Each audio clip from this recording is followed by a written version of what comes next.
Hello, this is Lee Mallett with Mallett Buildings. As part of our series, this is the number 2 that we're going to talk about.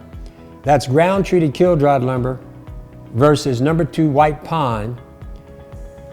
So let's talk about it. Most buildings being built today are using white pine, subject to termites, rot, and fungal decay.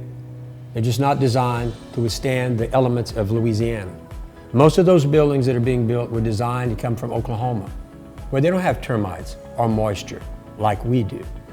So we use only number 1 or number 2 or better dry kiln lumber. That means that lumber is dried exactly like that white lumber. It's not green. If you go buy a 2x6 from a lumber yard, they're going to sell you wet lumber. It's not kiln-dried. We use kiln-dried for 2 reasons.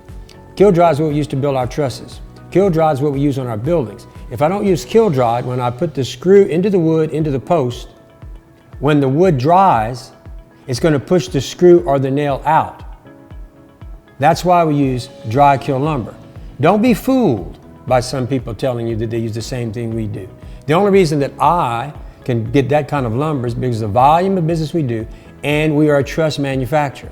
As a truss manufacturer, we buy directly from the mills. You cannot buy dry kiln lumber in a lumber yard. They do not sell it. But we have to do that because we're concerned about the quality. And once again, back to the number 1 in our 23 reasons is I give a 5-year workmanship because I know that I'm using the right lumber so that the screws do not pop out.